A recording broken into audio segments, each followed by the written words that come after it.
रहीमन धागा प्रेम का ना तोड़ो चटकाए, जुड़े से फिर जुड़े ना जुड़े तो गठ होए। अर्थात कभी किसी के साथ अपने संबंध इस तरह भी मत बिगाड़ो कि आप वापस जुड़ने की कोशिश करो तो और जुड़े ना, और जुड़े तो उनमें कुछ खटास रहती है संबंधों में। इसलिए और आज के टाइम में सबसे ज़्यादा प्रॉब्लम ही देखी जाती है। क्यों? क्योंकि लोगों में पेशेंस खत्म होता जा रहा है। पेशेंस नाम की चीज़ ही नहीं बची है लोगों में। और इससे क्या चीज़ जनरेट प्रोड्यूस होती है? एंगरनेस, गुस्सा। तो आज का अपना टॉपिक है हाउ टू मैनेज और एंगर, और उसको कह सकते हैं एंगर मैनेजमेंट, और गुस्सा कैसे कंट्रोल करें। जो भी आप इसको समझे बस, लेकिन बात को समझो, गहराई को। ठीक है? तो आजकल सबसे ज़्यादा एक सिनेरियो देखा जाता है, अगर बाय चांस किसी ने कुछ थोड़ा सा कुछ चीज़ बोल दी या फिर कुछ ऐसे कुछ सजेशन कुछ बोल दिया, तो लोग बात उस चीज़ का बुरा मान जाते हैं। सोचते हैं कि इस बंदे ने मुझे ऐसा क्यों कह दिया, उस बात को बुरा मान लेते हैं, उसके साथ अपने जो संबंध होते हैं वो खराब कर लेते हैं। फिर इससे उनसे काफ़ी उसका नुकसान भी होता है, क्योंकि अगर अपन एक सामाजिक जीव है, एक इंसान क्या होता है, ह्यूमन क्या होता है, एक सामाजिक जीव होता है। तो उसको सरवाइव करने के लिए अपने सराउंडिंग्स में अपने आसपास जैसे लोग चाहिए होते हैं, ताकि वो अपने इमोशंस को शेयर कर सके, अपनी प्रॉब्लम्स को शेयर कर सके। और अपने जो भी प्रॉब्लम्स होती है इसको शेयर करने के बाद में थोड़ा सा इमोशनल सपोर्ट लग जाता है, और थोड़ा मतलब क्या होता है कि अपने को एक अंदर से अच्छा गुड फील होता है कि हाँ मेरे साथ में कोई है। अगर आपका बिहेवियर अगर अच्छा है, आप मतलब सबसे अच्छे तरीके से बात करते हो, तो आप देखोगे कि आप अपनी जो एनर्जी लेवल है वो आपका एकदम टॉप पे होता है। मतलब आप किसी से जेलसी मत रखो, आप सबसे अच्छे तरीके से बात करो। तो उससे क्या होगा कि ना आप खुद के अंदर एक पॉजिटिव एनर्जी देखोगे। अगर आप में एक पॉजिटिव एनर्जी रहेगी तो आप जो भी काम के अंदर थोड़ा सा भी अपना एफर्ट डालोगे अपने प्रोफेशनल लाइफ में भी, तो उसका आपको एक ग्रेट रिजल्ट देखने को मिलेगा। तो ये एक थोड़ी साइड नोट हो गया अपना। अब वापस आते हैं अपना एंगर के ऊपर। ठीक है? अब एंगर में तो ये सबसे बड़ा देखो रीजन क्या, पेशेंस नहीं लोगों में।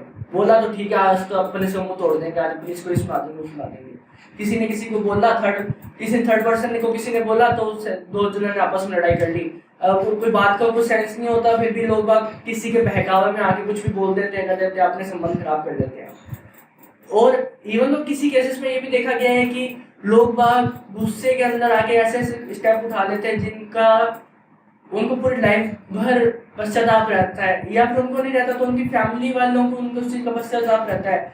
सो लेट्स सपोज अगर किसी ने अपना कुछ फिजिकल डैमेज कर लिया, तो उस बंदे के एक थोड़े से टाइम के लिए उसने अपने आप को गुस्से को कंट्रोल नहीं रखा, उससे अपनी पूरी लाइफ खराब कर ली। या फिर अपने किसी ने सुसाइड कर लिया, थोड़ा सा टाइम में गुस्सा था लेकिन सुसाइड कर लिया, तो उससे क्या होगा कि उनके जो पीछे अगर मान लो किसी की शादी हो रखी है, बच्चे हैं, उनकी फैमिली है, तो वो पूरी तरह से एकदम मेंटली डिस्टर्ब हो जाएंगे। मतलब इस चीज़ से एक जगह इम्पैक्ट नहीं होता, पूरा का पूरा अपनी सोसाइटी इम्पैक्ट होती है, पूरी फैमिली इम्पैक्ट होती है। तो इसलिए अपनी जो गुस्सा होता है ना, जो गुस्से का जो टाइम होता है ना, बहुत थोड़ा होता है। ठीक है? बस उस पर आपको कंट्रोल करना आना चाहिए। एक सेकेंड के लिए जस्ट बताया है कि जो टाइम होता है गुस्से का वो बहुत कम होता है। ठीक है?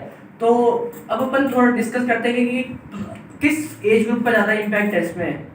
तो एक देखा गया कि नॉर्मली मैंने भी देखा और आपने भी देखा होगा कि जो एक तो टीनेजर ग्रुप हो गया वो, और या फिर जो ग्रुप है 30 ईयर तक या 35, मतलब आप एक मोटा मोटा लेके चलो 16 साल से लेके 32-35 साल तक वाले में जिस चीज़ ज़्यादा देखी गई है।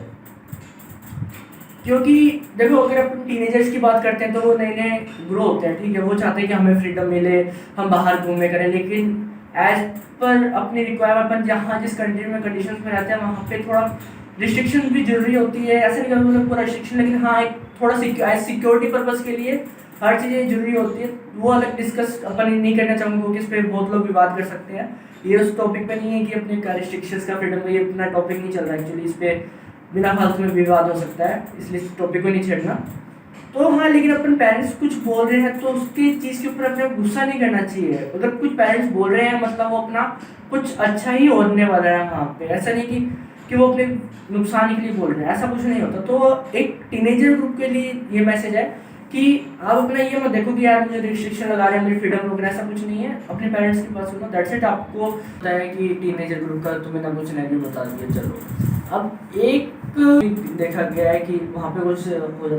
अब बात आती है 24 साल से लेकर 35 साल वालों के लिए, जो ये एजुकेटेड में और थोड़ा जहाँ पे एजुकेशन का प्रभाव है वहाँ पे के बारे में बात करते हैं। अब एक्चुअली होता क्या है कि लोग बाग ये थोड़ा सा ना इनका लाइफ, सबकी लाइफ में इस टाइम में चेंज आते हैं, ठीक है। अब कोई तो जो होता है किसी में पॉजिटिव आता है किसी में नेगेटिव, लेकिन जिसमें थोड़ा सा ऐसा लगता है ना यार, जो अपना ईगो को बीच में ले आते हैं और जिसमें पेशेंस लेवल नहीं होता, अगर किसी ने बाई चांस कुछ बोल दिया, अगर ये सोसाइटी में सोचा रही की बातें होती है, ठीक है, अगर बाई चांस किसी ने भी कुछ बोल दिया ना तो उस बात को किसी ईगो से रिलेट कर लेते हैं। पेशेंस तो पहले होता ही नहीं लोगों में, और ले भाई एंगर, गुस्सा, या तो सामने वाले का सिर फोड़ेंगे, खुद का सिर फोड़ेंगे, खुद को नुकसान पहुंचाएंगे, सामने वाले को नुकसान पहुंचाएंगे, सीधे से ये चीज़ें ले, क्योंकि यार एक चीज़, इस चीज़ से क्या होता है कि ना अपनी खुद की जो सोसाइटी है ना, ये इस चीज़ से काफ़ी बुरी तरह से इम्पैक्ट होती है, ठीक है।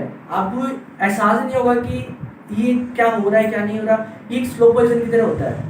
इसमें सबसे ज़्यादा इम्पैक्ट क्या होता है कि आप जितना हो सके उतना एजुकेशन को बढ़ाओ, क्योंकि एजुकेशन से क्या होगा, एजुकेशन को इंक्रीज करो, और बच्चों को, जो अपने बच्चे होते हैं उनको ऐसे बताओ कि एंगर मैनेजमेंट का टॉपिक बताओ। ऐसा नहीं कह रहे यार मेरे बच्चे ने इसको कुछ, किसी ने कुछ कहते तू भी 2 लगा के आ, ऐसे कैसे बोलते, खुद लड़ने मत जाओ।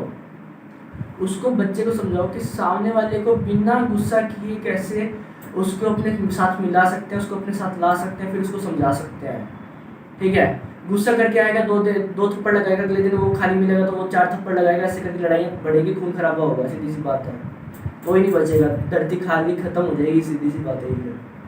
तो इसलिए ना अपने को ये नहीं कि हर जगह इंस्टेंट मूव देना पड़ता है, दो जहाँ पे जरूरत है। ऐसा नहीं कि अगर आपको किसी ने बहुत नुकसान पहुँचा इंस्टेंट मूव दो, लेकिन जब अपने परिवार की बात आती है ना या अपनी सोसाइटी की बात आती है वहाँ पे थोड़ा शांत होइए। सोसाइटी इन द सेंस ये नहीं कह रहा कि आप अपना पर्टिकुलर एक छोटा सा जो 100 घर 150 पर, ये बात नहीं कर रहा सोसाइटी की, मैं बात कर रहा हूँ पूरी अपनी कंट्री, पूरा वर्ल्ड एक सोसाइटी की तरह मैं कंसिडर कर रहा हूँ, ठीक है। ऐसा नहीं कि मैं किसी रिलीजन या फिर किसी पर्टिकुलरली स्पेस एरिया या फिर कोई पर्टिकुलर स्टेट या फिर कोई चीज़, मैं पूरे वर्ल्ड की बात कर रहा हूँ। पूरी वर्ल्ड अपनी एक सोसाइटी है, वासुदेव कुटुंबकम, अपना पूरा परिवार, पूरा धरती एक परिवार है, एक सोसाइटी है, ठीक है। तो इसलिए अपने को हर किसी के साथ घुल मिल के रहना चाहिए। ऐसा नहीं कि किसी के भड़कावे में आके कुछ भी अपन कर दो, ये कर दो या वो कर दो। आज इसने कुछ बोला तो चिल्ला, तूने ऐसे कैसे बोल दिया मुझे, मैं तुझे 2 थप्पड़ लगा तो ये कर दूंगा, मैं वो कर दूंगा, ऐसा। तो मैंने अभी आपको मर्ज तो बता दिया, मतलब कोजेस तो बता दिए, अब मर्ज का इलाज भी तो ढूंढना होगा अपने को, क्योंकि अपने को ही ढूंढना है, कोई आगे तो बताएगा नहीं। तो मर्ज का इलाज ये है कि सबसे पहला जो आपका सबसे पसंदीदा काम है वो कीजिए, क्योंकि जब आप गुस्सा आने लगे, ठीक है, जैसे किसी को शौक होता है कुछ खाना बनाने का, कहीं घूमने का, तो आपको ऐसा लगता है कि घूमने और उससे का आपका एंगर कंट्रोल होता है, चीज़ गाने सुनिए, अच्छे पॉजिटिव वाइब्स में रहिए और लोगों से बातें कीजिए। पर्टिकुलर उस टॉपिक पे बिल्कुल मत करना जिस टॉपिक पे आपको गुस्सा आ रहा है, उससे डिफरेंट टॉपिक पे करना हमेशा, ठीक है। और सबसे अच्छा जो मुझे एक चीज़ लगती है कि मुझे जैसे कुकिंग पसंद है, ठीक है, तो मैं ना क्या करता हूँ, जब ऐसे लगता है कि यार थोड़ा डाउन फील होता है, थोड़ा सा कभी कभी इंसान तो फितरत है, गुस्सा तो आता है, ठीक है, उसको कंट्रोल करने के लिए सबसे अच्छा कि मैं रसोई में चला जाता हूँ, ठीक, कुछ भी बना लेता हूँ, कर लेता हूँ। तो वैसे जो आपको पसंदीदा काम है ना वो कीजिएगा, और जिससे आपको गुस्सा आ रहा है उसको कभी हाथों हाथ जवाब मत दीजिए, माहौल शांत होने दो, बात करो आराम से, ठीक है, क्योंकि बात करने से काफ़ी चीज़ें सुधर जाती है। आराम से शांति से बात करो, ऐसे नहीं कि पता है सामने वाला तो भड़केगा ही भड़केगा, ठीक है, क्योंकि ताली कभी ऐसे नहीं बजती, ठीक है, भड़केगा सामने वाला और उसकी वजह से आप भी भड़कोगे, पक्की बात है। इसलिए खुद को ही शांत कर लो, ताकि सामने वाला कितना बोलेगा, कि बोल के भी कितना बोलेगा, एक कभी ना कभी तो शांत होगा ना, तब अपना अच्छी तरीके से अपना पॉइंट रखो कि देखो ये चीज़ है, तो उससे क्या होगा कि ना बिना लड़ाई झगड़े की आपकी चीज़ों का सोल्यूशन मिलना शुरू हो जाएगा। उससे देखोगे कि आप अपने आप में खुद पॉजिटिव फील करोगे कि यार देख मेरे पास कई वर्स्ट सिचुएशन थी, इसने मुझे ऐसा बोला, लेकिन मैंने उसको हैंडल कर लिया सिचुएशन को, तब अपने आप में खुद को एक अच्छी इमेज से देखने लग जाओगे। अगर वहीं आप सामने वाले से लड़ लिए ना तो कहीं ना कहीं मन में रह जाता है यार मैं गुस्सा करता हूँ, ये करता हूँ, मतलब मैं ठीक है यार सोसाइटी में सर्वाइव करने लायक नहीं हूँ, क्योंकि मुझे गुस्सा आता है, कंट्रोल नहीं कर सकता। लेकिन आप कहोगे नहीं यार, फिर ऐसा होगा कि अगर आप गुस्सा भी आ रहा है उसको कंट्रोल करके टाइम आने पे चीज़ रखोगे तो 10 जने आपसे पूछेंगे भाई तूने ऐसा कैसे किया, क्या किया तुमने। फिर अगर आप 10 जन आपके पास में आएंगे, अगर आप गुस्सा करोगे तो आपके पास अगर 100 जने भी है ना तो कोई बचेगा नहीं आपके पास में। इसलिए हमेशा और जब भी गुस्से में आए कोई कदम मत उठाना, सबसे इम्पोर्टेंट। कोई गुस्से में लिया हुआ कदम हमेशा नुकसानदायक होता है, ठीक है। और सबसे अच्छा है कि सुबह सुबह के टाइम और लेट नाइट तक अगर जगते हो तो वो अवॉइड करो, क्योंकि लेट नाइट तक जगना भी एक रूट कॉज हो सकता है एंगरनेस का। क्योंकि मेनली केसेस में देखा गया है कि रात को ज़्यादा जगने से हेडेक की प्रॉब्लम होती है, जिससे छोटी छोटी बात पे इरिटेट होते हैं, इरिटेट होने से गुस्सा आता है और शांति नहीं रहती है, सिंपल सी बात है। इसलिए रात को थोड़ा जल्दी सोया करो, थोड़ी सुबह की फ्रेश एयर लिया करो, थोड़ी ठंडी हवा आती है, फ्रेश एयर होती है सुबह सुबह, वो लिया करो। थोड़ी चाय कॉफ़ी जो आप पी कर लेते हो तो उसके साथ एंजॉय करो सुबह सुबह की हवा। और वो जितना ज़्यादा हो सके पानी पियो, क्योंकि पानी पीने से बॉडी हाइड्रेटेड रहती है, तो उससे क्या होता है अपने जो टॉक्सिन्स होते हैं जो एंगर से जनरेट होते हैं या फिर अपने जो गुस्सा ब्लड प्रेशर इंक्रीज हो जाता है, डाउन हो जाता है। क्योंकि गुस्सा करेंगे तो ब्लड प्रेशर इंक्रीज होगा, हार्ट की प्रॉब्लम होगी, 100 बीमारियाँ होती है। एक बार अगर कुछ चीज़ एक बार डिफॉल्ट आ जाए, किसी चीज़ में खराबी आ जाए तो शुगर की प्रॉब्लम होने लग जाती है। तो इसलिए गुस्सा को जितना हो सके कंट्रोल करो। बस अपना जो गुस्सा है उसको इकट्ठा करो, वेट करो सही टाइम आने पर, और उसको एकदम शांति से रिलीज करो सामने वाले पे। शांति से, गुस्से से रिलीज नहीं करना, गुस्से को एकदम शांति से अपनी बात को रखो। फिर देखो आपकी लाइफ कितनी सुहानी हो जाती है, आपको अपनी लाइफ जीने का मजा आ जाएगा। चलो ठीक है, अब आप जाओ अपनी फैमिली से बातें करो, जिससे गिले-शिकवे है उनसे दूर करो। हम भी चलते हैं, थोड़ा काम कर लेते हैं। टाटा बाय बाय, रब्बा खैर, खुदा हाफिज, सत श्री अकाल, जय श्री राम, जय श्री कृष्णा, बाय बाय। जो आपको पसंद वही आप सुनेंगे, बाय बाय।